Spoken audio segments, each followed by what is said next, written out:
Assalamualaikum warahmatullahi wabarakatuh.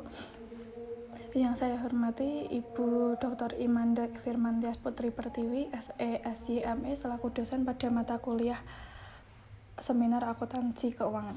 Di sini saya mengambil judul Pengaruh Penerapan Fair Value Accounting level 1, 2, dan 3 terhadap earning management dengan corporate governance sebagai variabel moderasi. Saya Alvia Safira Navasari dengan NIM 3 digit terakhir 152. Bab 1 pendahuluan. Yang A ada latar belakang. Di sini fenomena umumnya yaitu praktik manajemen laba adalah isu penting yang masih sering ditemukan di berbagai negara termasuk Indonesia. Berdasarkan laporan Otoritas Jasa Keuangan tahun 2022, terdapat 17 kasus pelanggaran pelaporan keuangan yang melibatkan perusahaan terbuka di Indonesia, di mana sebagian besar kasus tersebut berkaitan dengan manipulasi laporan keuangan. Selain itu, studi yang dilakukan menunjukkan bahwa sekitar 32% perusahaan di Indonesia terindikasi melakukan manajemen laba dalam kurun waktu 2018 sampai 2021. Fenomena ini menunjukkan bahwa kualitas pelaporan keuangan di Indonesia masih perlu mendapatkan perhatian serius, terutama dalam hal transparansi dan akuntabilitas. Dalam beberapa tahun terakhir, penggunaan fair value semakin meluas seiring dengan adopsi PSAK 68 tentang pengukuran nilai wajar sejak tahun 2015. Data dari BEI menunjukkan bahwa lebih dari 60% perusahaan sektor keuangan dan properti telah menggunakan pengukuran nilai wajar dalam laporan keuangannya. Namun, laporan tahunan OJK 2023 mencatat bahwa sekitar 40% dari perusahaan yang menggunakan FVA, terutama pada level 2 dan 3, menunjukkan adanya ketidaksesuaian antara nilai wajar dengan nilai pasar sebenarnya. Lalu, fenomena khususnya praktik akuntansi nilai wajar semakin mendapat sorotan seiring dengan maraknya kasus manipulasi laporan keuangan. Berbagai perusahaan seperti Silicon Valley Bank, Brookfield Corporation, hingga Coinbase menjadi sorotan akibat penggunaan nilai wajar. Praktik ini dimanfaatkan untuk menyembunyikan kerugian, menunda pengakuan penurunan nilai, ataupun menyesatkan investor. Kasus manajemen laba pernah terjadi di Indonesia melibatkan beberapa perusahaan besar.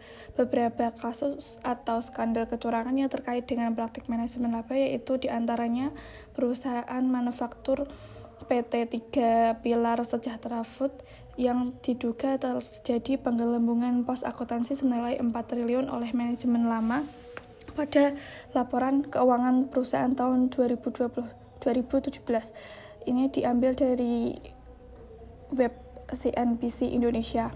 Pada tahun 2019, kasus manipulasi juga terjadi pada PT Garuda Indonesia. Dalam laporan keuangan untuk tahun buku 2018, Garuda Indonesia membukukan laba bersih sebesar 809,85 ribu $. Angka tersebut meningkat tajam dibanding tahun 2017 yang menderita kerugian sebesar 216,5 juta $. Lalu ini Y. Secara global, manajemen laba timbul dari kemampuan manajer untuk memanipulasi angka-angka yang disajikan oleh laporan keuangan. Manajemen laba merupakan salah satu faktor yang dapat mengurangi kredibilitas laporan keuangan. Manajemen laba dapat menambah bias dalam laporan keuangan dan dapat mengganggu pemakai laporan keuangan yang mempercayai angka laba hasil rekayasa tersebut sebagai angka laba tanpa rekayasa. Lalu ini masuk ke X1. Salah satu faktor yang dapat membuka peluang terjadinya manajemen laba adalah penerapan fair value accounting. Nah, fair value ini memiliki keunggulan bahwa laporan keuangan menjadi lebih relevan untuk dasar pengambilan keputusan. Laporan keuangan dapat diperbandingkan dan informasi mendekati keinginan pemakai laporan keuangan. Penelitian sebelumnya yang dilakukan menunjukkan bahwa nilai wajar terhadap laba sangat berpengaruh dan signifikan, sedangkan penelitian yang lain menunjukkan bahwa akuntansi nilai wajar tidak berpengaruh signifikan positif terhadap manajemen laba. Ini X1. Fair value accounting memiliki 3 level hierarki, yaitu yang pertama level 1. Level 1 ini menggunakan harga pasar yang dapat diobservasi secara langsung dari pasar aktif untuk aset atau kewajiban yang identik. Penggunaan level 1 dianggap paling objektif dan memberi transparansi tinggi sehingga dapat mengurangi peluang manipulasi laporan keuangan. Lalu X2 yaitu di level 2, fair value accounting ini mengacu pada pengukuran nilai wajar yang menggunakan data pasar yang dapat diobservasi namun bukan harga kuotasian langsung dari aset atau liabilitas yang identik. Level 2 berada pada posisi menengah dalam hierarki input, di mana data pasar masih tersedia namun tidak sekuat level 1. Terus lalu ini ada X3, level 3 fair value accounting menempati posisi paling bawah karena menggunakan input yang tidak dapat diobservasi secara langsung di pasar.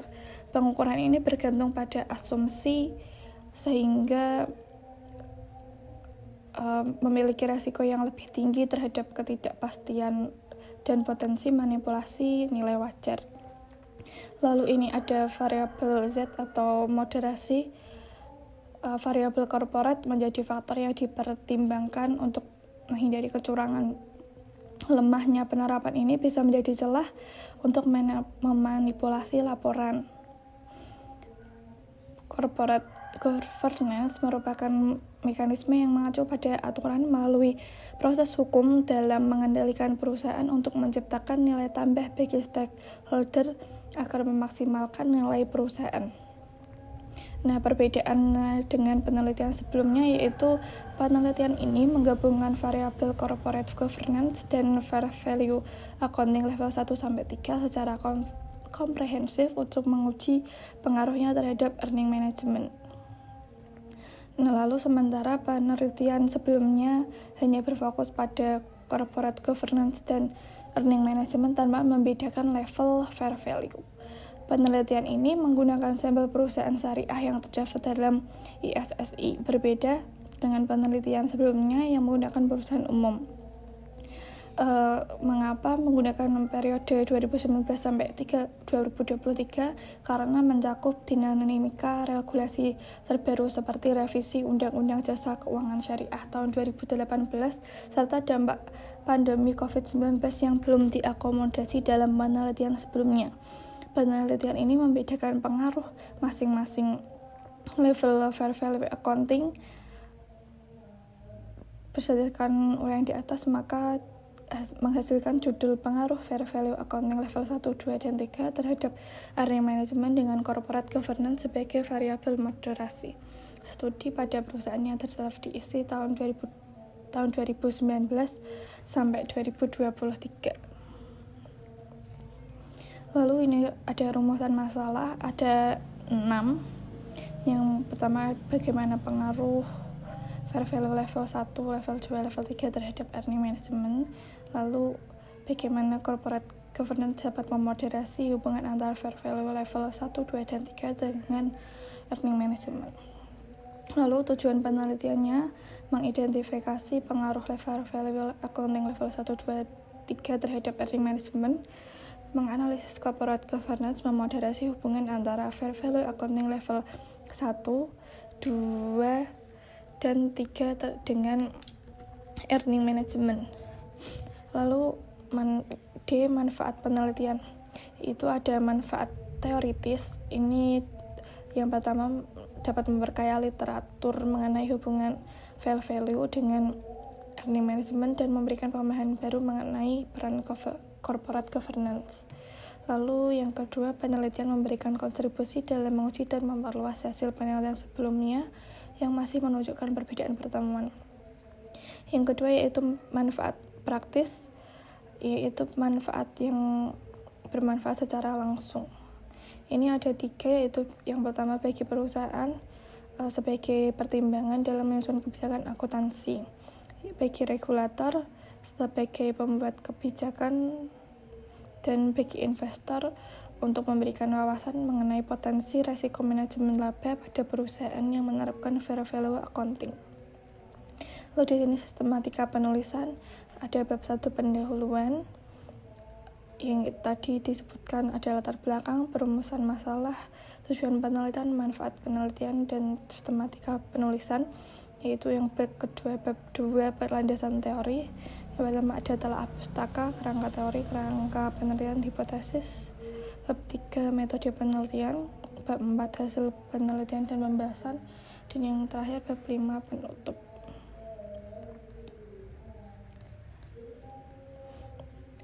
Bab 2 landasan teori. Telaah pustaka bertujuan mengkaji, menganalisis berbagai penelitian terdahulu. Ini ada 10 tabel penelitian terdahulu yang masuk dalam tabel. Ini seperti ada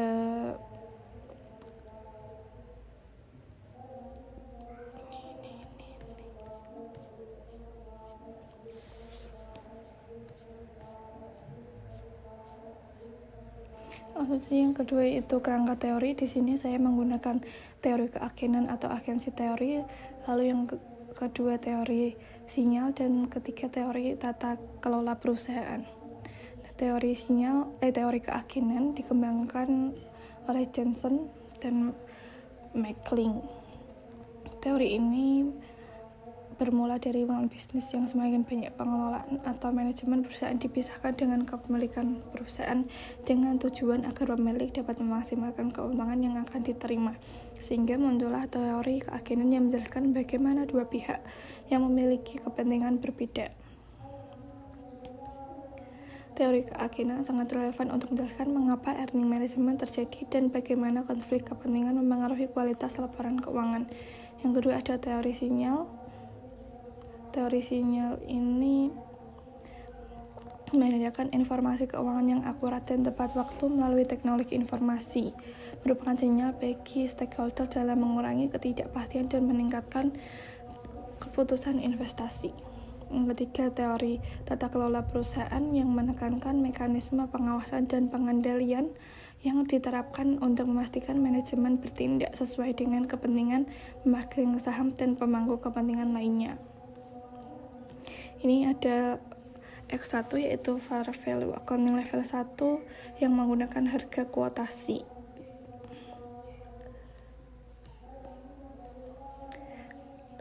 Yang kedua ada X2 ini Fair Value Accounting level 2 sehingga masih mengandalkan data pasar tetapi dengan pilihan tertentu, sehingga resikonya manipulasi nilai wajar lebih tinggi dibandingkan dengan level 1. Ini ada X3 Fair Value Accounting level 3. Lalu earning management sebagai variabel ya. Earning management adalah tindakan manajemen untuk memanipulasi laporan keuangan agar laba yang dilaporkan sesuai dengan target tertentu. Lalu variabel moderasinya menggunakan corporate governance. Ini untuk menata, mengendalikan, mengawasi, dan mengelola perusahaan dan para stakeholder internal perusahaan. Lalu kerangka penelitian sebagai berikut: variabel independen, dependen, dan variabel moderasi. Hipotesis pengaruh Fair Value Accounting level 1 terhadap earning management.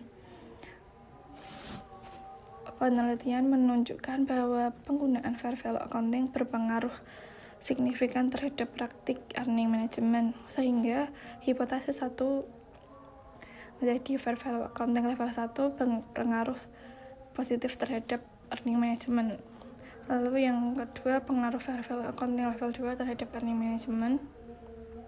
Penelitian sebelumnya menunjukkan bahwa penggunaan Fair Value Accounting berpengaruh positif signifikan terhadap praktik earning management, sehingga diperoleh hipotesis Fair Value Accounting level 2 berpengaruh positif terhadap earning management. Yang ketiga, pengaruh Fair Value Accounting level 3 terhadap earning management. Penelitian oleh Humairah menunjukkan bahwa penggunaan Fair Value Accounting level 3 memiliki pengaruh positif dan signifikan terhadap praktik earning management, sehingga diperoleh Fair Value Accounting level 3 berpengaruh positif terhadap earning management. Lalu yang keempat ada pengaruh corporate governance dengan Fair Value Accounting level 1 terhadap earning management. Ini dengan hasil hipotesis corporate governance memperkuat pengaruh fair value accounting level 1 terhadap earning management. Yang kelima, pengaruh corporate governance dengan fair value accounting level 2 terhadap earning management. Penelitian sebelumnya menunjukkan bahwa corporate governance dapat memperkuat pengaruh fair value accounting level 2 terhadap earning management. Yang terakhir, pengaruh corporate governance dengan fair value accounting level 3 terhadap earning management. Dengan hipotesis corporate governance memperkuat pengaruh fair value accounting level 3 terhadap earning management. Itu yang selanjutnya ada bab 3, metode penelitian. Yang pertama, jenis penelitian. Di sini penelitiannya menggunakan deskriptif kuantitatif karena memberi gambaran objek tentang hubungan antara fair value accounting level 1, 2, dan 3 terhadap earning management dengan corporate governance sebagai variabel moderasi. Waktu dan tempat penelitian ini menggunakan data yang berasal dari Indeks Saham Syariah Indonesia periode 2019 hingga 2023. Kenapa periode tersebut? Karena mencerminkan kondisi pasar modal syariah yang mengalami perkembangan dalam beberapa tahun terakhir. Nah, ini isi dipilih karena mencakup perusahaan yang telah memenuhi kriteria kepatuhan syariah. Selain itu, isi diharap mampu memiliki tingkat transparansi dan akuntabilitas yang lebih tinggi. Data isi ini diperoleh dari daftar efek syariah yang diterbitkan oleh Otoritas Jasa Keuangan atau OJK yang dapat diakses melalui web BEI, Bursa Efek Indonesia. Yang C, populasi dan sampel. Populasi ini menggunakan seluruh perusahaan yang terdaftar dalam Indeks Saham Syariah Indonesia periode 2019 hingga 2023. Sampel diambil menggunakan metode purposive sampling. Kriterianya, perusahaan yang secara konsisten masuk dalam isi periode 2019 sampai 2023, lalu perusahaan yang menerbitkan laporan keuangan lengkap, perusahaan yang tidak mengalami delisting, perusahaan yang menggunakan fair value accounting dalam laporan keuangannya. Nah, ini berdasarkan penyaringan di atas diperoleh 30-50 perusahaan yang memenuhi seluruh kriteria untuk dijadikan sampel penelitian. Yang keempat, ada jenis data. Ini menggunakan data sekunder berupa laporan keuangan dan data pasar modal dari perusahaan yang terdaftar dalam Indeks Saham Syariah Indonesia. Lalu definisi operasional variabel. Fair value accounting level 1 adalah pengukuran nilai wajar yang menggunakan harga kuotasian. Ini diukur dengan harga kuotasian, yaitu dengan harga pasar aktif yang dapat diakses secara langsung seperti harga saham yang diperdagangkan di BEI. Fair value accounting level 2 ini diukur dengan data pasar yang dapat diobservasi tetapi bukan harga pasar langsung. Yang ketiga, fair value accounting level 3 yaitu diukur dengan model penilaian internal seperti DCF, proyeksi arus kas masa depan, asumsi pertumbuhan, dan tingkat diskonto yang ditentukan manajemen. Yang keempat ada earning management. Ini ada rumus umumnya di mana NIT itu adalah laba bersih periode tahun T, CFOT itu adalah arus kas operasi periode tahun T. Corporate governance dapat diukur dengan menggabungkan beberapa indikator seperti proporsi komisaris independen, keberadaan komite audit, kepemilikan institusional, dan frekuensi rapat dewan. Lalu yang terakhir, teknik analisis data. Ini menggunakan perangkat lunak seperti EVIOS dan Microsoft Excel. Sebelum melakukan analisis regresi, yang pertama yaitu memilih common effect model, fixed effect model, dan random effect model. Ini ada uji Coe, uji Hausman, uji Lagrange multiplier. Terus setelah itu dilakukan uji normal